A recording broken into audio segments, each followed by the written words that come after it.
Good evening friends. आज हम discuss करने वाले हैं यूके ट्रिपल एससी ने जो एक विज्ञापन निकाला है स्किलर पोस्ट के लिए, उसके बारे में आज हम कुछ डिस्कस करेंगे। स्किलर पोस्ट होती क्या है और क्या किस विभाग में ये स्किलर पोस्ट निकाली गई है और इसके विज्ञापन प्रकाशन की तिथि कब है, कब तक आपके फॉर्म भरने की या स्टार्टिंग डेट कब है, लास्ट डेट कब है और कब तक हम उस डेट में करेक्शन कर सकते हैं अपने फॉर्म को, वो सभी हम डिस्कस करेंगे वन बाय वन। ठीक है, चलिए देखते हैं। यहाँ पर जो ये नोटिफिकेशन रिलीज़ किया गया है, ये रिलीज़ किया गया है उत्तराखंड अधीनस्थ सेवा चयन आयोग द्वारा।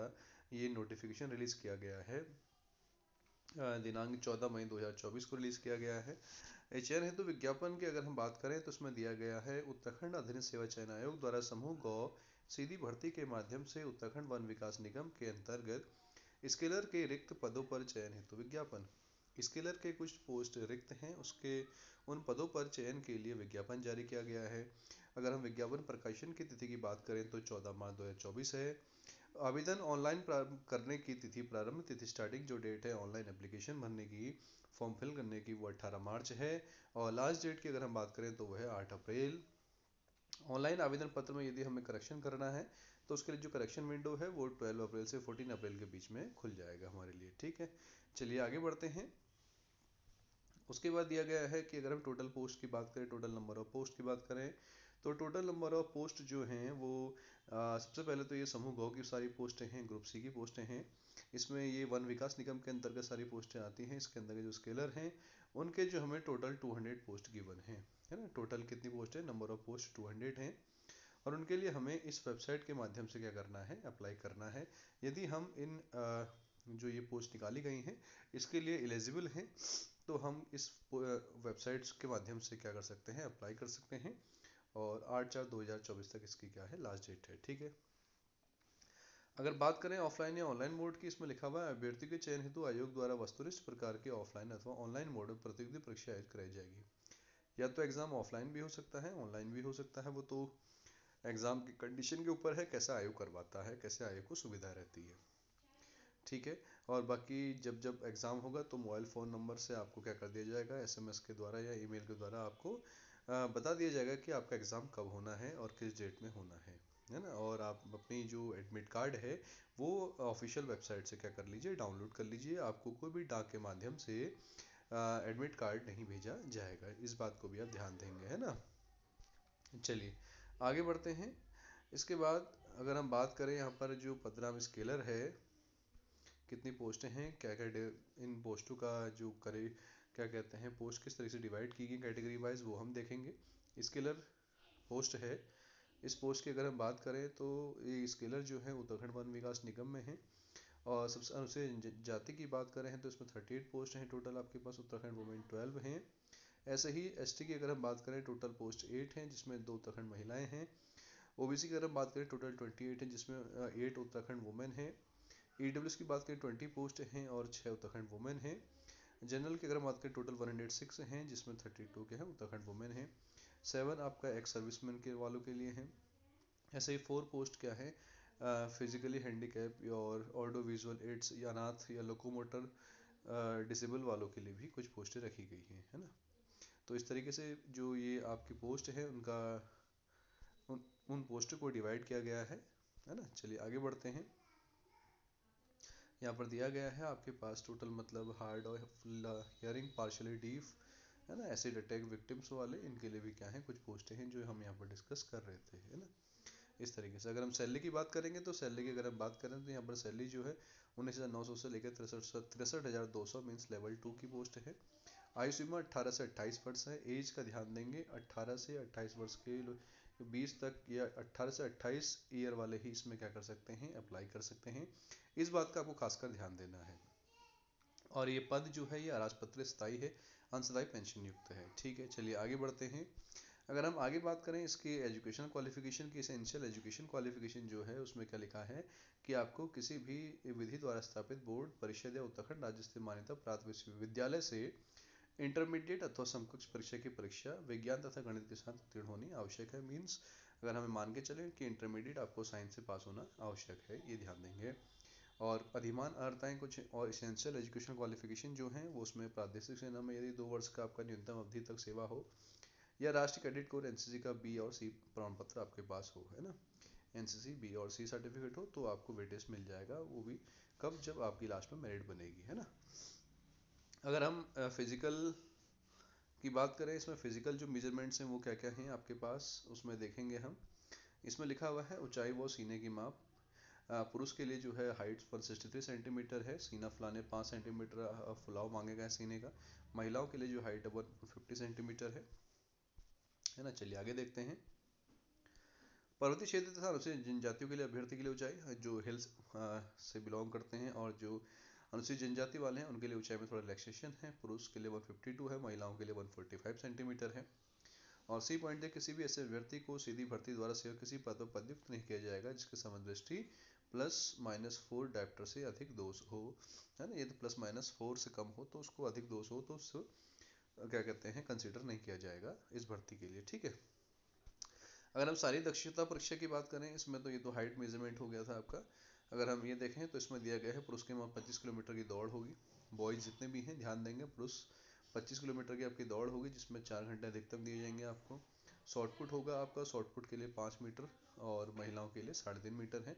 लंबी कूद की अगर हम बात करें 4 मीटर है और महिलाओं के लिए 2 मीटर है। ऐसी ऊंची कूद की अगर हम बात करें, पुरुषों के लिए 1.10 मीटर 1.10 मीटर है और महिलाओं के लिए 0.70 मीटर है, ठीक हो गया। अगर जो दौड़ में सफल होंगे उन्हीं का ही बाकी चीज़ें जो हैं, शॉर्ट पुट, लंबी कूद व आदि चीज़ें करवाई जाएंगी जो दौड़ में सफल होंगे, इस बात का ध्यान देंगे, है ना। जब दौड़ क्वालिफाई हो जाएगी तभी बाकी सारी चीज़ें होंगी, ठीक है, इस बात को ध्यान देंगे। सारी दक्षता परीक्षा में सफल अभ्यर्थी को लिखित प्रतियोगी परीक्षा में सम्मिलित किया जाएगा।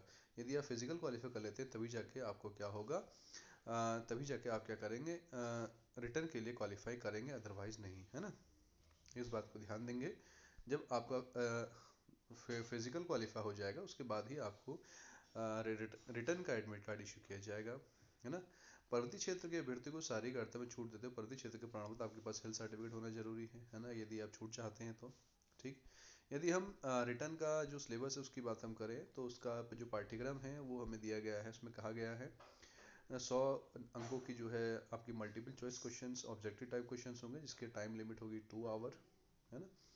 और जिसमें सामान्य विज्ञान और जनरल साइंस आएगा, जीएस की अगर हम बात करें, और 50 प्रश्न जनरल साइंस के 50 क्वेश्चंस आपके पास होंगे, है ना। और मैथ्स के आपके पास जो क्वेश्चंस होंगे वो होंगे आपके पास 50, है ना, 50 मैथ के क्वेश्चंस होंगे। अभ्यर्थी परीक्षा पाठ्यक्रम तो 25 का अवलोकन कर लें, इस बात को हम देख लेंगे, ठीक है। चलिए आगे देखते हैं। निर्देश दिए गए हैं बाकी, है ना, किस किस तरीके से है निर्देश को आप पढ़ लीजिएगा, है ना। और ऑफलाइन लिखित परीक्षा तो प्रश्न बुकलेट परीक्षा के पश्चात अपने साथ को पता, सभी को पता है जो बच्चे एग्जाम देते हैं, कम्पिटिटिव एग्जाम देते हैं, क्या क्या करना होता है। 3 प्रतियां होती हैं आपके पास, उसमें एक ऑफिशियल होती है और 2 प्रतियां क्या होती हैं। एक तो आपको मिल जाएगी, जैसे 3 सेट्स होते हैं ना, अगर जब आप एग्जाम देंगे तो ओएमआर सेट में 3 सेट्स में ओएमआर होती है, वो जो मेन होती है और जो उसके बाद वाली होती है वो 2 वहाँ जमा हो जाती हैं, और तीसरी प्रति जो होती है वो आपको घर ले जाने की अनुमति होती है ना। तो सभी को पता है ये चीज़ें, ठीक है। चलिए आगे बढ़ते हैं। वही पता है आपको 4 ऑप्शन दिए जाते हैं, है ना, और 4 ऑप्शन में से 1/4 जो है आपकी नेगेटिव मार्किंग हो जाएगी, इस बात का भी आप ध्यान देंगे, है ना। 1/4 नेगेटिव मार्किंग होगी, ठीक है। मीन्स 4 अगर क्या कहते हैं आपके गलत हैं तो 1 मार्क्स आपका काट दिया जाएगा, इस तरीके से, ठीक है। और ओएमआर सीट में वाइटनर का यूज़ नहीं करना है, इस बात का भी ध्यान देंगे, है ना। कहीं पर भी आपको वाइटनर वगैरह का यूज़ नहीं करना है, खुरसना नहीं है, कटिंग नहीं करनी है ना, अदरवाइज इसके मार्क्स भी आपको क्या करेंगे, काटे जाएंगे, ठीक है। चलिए आगे बढ़ते हैं। इस तरीके से आपको कुछ डायरेक्शन दी गई हैं, इनको पढ़ लीजिएगा आप लोग, ठीक है। बाकी कुछ बताए गए हैं डायरेक्शंस, और यदि नंबर सेम होते हैं तो उसमें उस दौरान कंडीशन क्या होगी, है ना। शिक्षक तैयार की जाएगी 2 या 2 से अधिक अभ्यर्थियों के समान अंक प्राप्त होने की स्थिति में आयु के आधार पर, है ना। सबसे पहले तो अगर 2 नंबर कैंडिडेट्स के मार्क्स सेम है तो जो एज में बड़ा है उसको कंसिडर किया जाएगा, है ना, और बाद में उसके छोटे वाले को, ठीक है। एज की अगर हम बात करें तो एज की गणना जो है 1 जुलाई 2024 से कंसिडर करेंगे और 28 वर्ष से अधिक नहीं होनी चाहिए, ठीक हो गया। बाकी और डायरेक्शंस हैं कुछ, उनको भी आप अच्छी तरह से पढ़ लीजिएगा, इस तरीके से, है ना, क्या क्या दिया हुआ है, ठीक है। पात्रता के लिए क्या क्या होना चाहिए वो भी देख लेंगे, और गौ की पदों की भर्ती के लिए कुछ होना चाहिए, जैसे उत्तराखंड राज्य में किसी, सबसे पहले तो आपका एम्प्लॉयमेंट ऑफिस में नेम होना जरूरी है उत्तराखंड के अंदर, यहाँ का मूल निवासी या स्थायी निवासी होना जरूरी है। और वही व्यक्ति पात्र होंगे जिसको अपनी हाई स्कूल या इंटरमीडिएट तक उच्च स्तरीय शिक्षा उत्तराखंड राज्य में स्थित मान्यता संस्थाओं से की हो।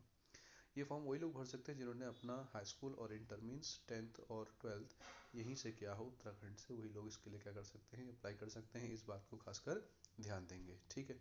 चलिए आगे बढ़ते हैं। बाकी कुछ और डायरेक्शंस हैं आपके पास, है ना, वो पढ़ लीजिएगा आप लोग इस तरीके से, ठीक हो गया। अनापत्ति प्रमाण पत्र है, यदि कोई विभाग में जॉब कर रहा है तो उसके लिए अनापत्ति प्रमाण पत्र होना भी जरूरी है ना, वहाँ से अनापत्ति प्रमाण पत्र प्रस्तुत करना उसके लिए अनिवार्य होता है, इस बात का ध्यान देंगे। राष्ट्रीयता होनी चाहिए, भारत का शरणार्थी हो, तिब्बत शरणार्थी हो, है ना, इस तरीके से ये चीज़ें पढ़ लीजिएगा, ध्यान दीजिएगा, ठीक है। चलिए आगे बढ़ते हैं। अगर आगे हम बात करें, कुछ टिप्पणी है, चरित्र है, चरित्र को पता ही है, वैवाहिक परिस्थिति किस तरीके से होनी चाहिए, है ना, और सेवा में किसी पद पर नियुक्ति के लिए ऐसा पुरुष अभ्यर्थी पात्र ना होगा जिसकी एक से अधिक पत्नी जीवित हो, मतलब एक से अधिक पत्नी ना हो, इसी बात का ध्यान देंगे। शारीरिक स्वस्थता की बात करें, शारीरिक स्वस्थता के बारे में बताया गया है यहाँ पर, है ना, उसको पढ़ लीजिएगा अच्छी तरीके से।